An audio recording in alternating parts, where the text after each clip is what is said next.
Yang suka sama film Mad Max, kali ini franchise Mad Max karya Miller mengeluarkan film terbarunya yang merupakan prequel spin-off dari Mad Max Fury Road yang tayang tahun 2015 lalu. Yang mau tahu filmnya itu seru atau enggak? Tonton review aku dulu ya sampai selesai.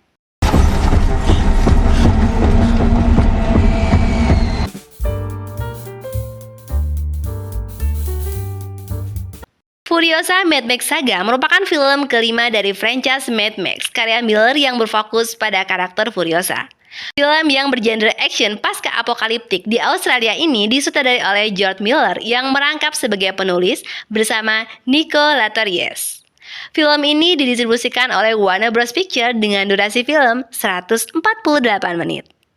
Ini tidak berfokus pada tokoh protagonis seri Mad Max Rockettensi, tetapi sebagai prequel spin-off Mad Max yang 2015, yang berlatar 15-20 tahun dari peristiwa Fury Road. Adanya para perampok yang menyerang Green Place, sementara nih ada dua anak, yaitu Furiosa dan juga Valkyrie sedang memetik buah persik. Dan Furiosa berusaha untuk mencoba mensabotase sepeda motor mereka yang akhirnya Furiosa tuh diculik oleh para perampok sebagai hadiah kecil untuk Dementus pemimpin mereka. Mary yang merupakan ibunya Furiosa berusaha mengejar para perampok tersebut selama beberapa hari sampai akhirnya menemukan bahwa anak itu berada di camp. Mary berusaha menyelamatkan anaknya, tetapi usahanya itu gagal karena dia itu ditemukan oleh Dementus dan disalib di depan Furiosa. Akhirnya, karena kehilangan ibunya, Furiosa itu jadi kehilangan arah pulang ke Green Place, kampung halamannya. Jadi, dia tetap mengikuti perjalanan Dementus. Nah, akankah nih Furiosa itu bisa pergi ke kampung halamannya? Ataukah memilih untuk membalaskan dendam ibunya? Furiosa Mad Max Saga menampilkan kehidupan penuh perjuangan dan juga saling menyerang untuk mendapatkan sumber daya yang terbatas. Di tengah apokaliptik yang dialami dunia, ternyata ada tempat Green Place yang kaya nih akan sumber daya yang elok dan juga indah. Pada film ini diperlihatkan Furiosa dari kecil sampai membentuk karakter yang tangguh, kuat, dan juga tenang dalam menghadapi setiap rintangan hidupnya. Walaupun bertema apokaliptik, tetapi menurutku sajian adegan action itu tidak sadis-sadis banget ataupun brutal banget. Walaupun penyajian itu bertema kekerasan, drama, ataupun action. Aku suka sama alur cerita dalam film ini tidak mudah ketebak, cukup menarik sih. Selain itu, sang sutradara George Miller menyajikan sensasi emosional di scene-scene tertentu sehingga semua tercampur menjadi satu.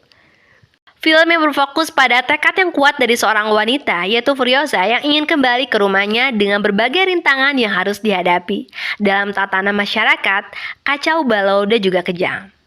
Di dalam film Furiosa diperlihatkan bagaimana itu dunia hancur, tanpa hukum, dan penuh dengan kekacauan di mana-mana. Semua saling ingin unggul dan ingin mendapatkan sumber daya. Dan diperlihatkan beberapa plot tempat yang sangat familiar bagi penikmat seri Mad Max. Ada beberapa adegan dalam Furiosa yang cukup menarik perhatian aku, seperti saat kedok Furiosa itu yang terbongkar di tengah pertempuran yang sangat sengit dengan para musuh yang menyebabkan para kru dari Jack mati. Dan masih banyak sih adegan menarik lainnya. Nah, kita masuk ke tokoh ya. Tokoh villain yang menarik perhatian aku adalah Chris Hemsworth yang berperan sebagai Dementus, seorang pemimpin panglima perang yang gila dan juga backheart. Yang selanjutnya dia itu akan menjadi sang penguasa Gaston. Nah, karakternya yang cukup gila, tapi agak santai, sadis, dan cukup cerdas dalam membuat strategi perang. Chris Hemsworth mau berperan sebagai orang baik ataupun jahat, tetap aja sih good kalau menurut aku. Nah, di film Furiosa ini, Chris Hemsworth tuh otaknya tuh kayak gila gitu. Kelihatan banget, jadi makin seru. Tom Burke sebagai Praetorian Jack, komandan pertama Citadel First War Creek. Dalam film ini, Tom Burke terlihat sebagai karakter Jack yang kuat dan juga selalu menangkap peperangan yang sengit, penuh dengan wibawa, tangkas dalam bertarung, dan sosok yang menyukai Furiosa. Walaupun kisah cintanya itu sebentar aja dan gak terlalu banyak diperlebar.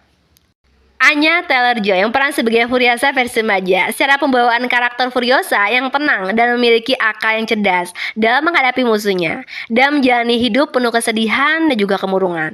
Ekspresinya dengan kesedihan dan rasa dendam terlihat banget dari seorang Anya ini.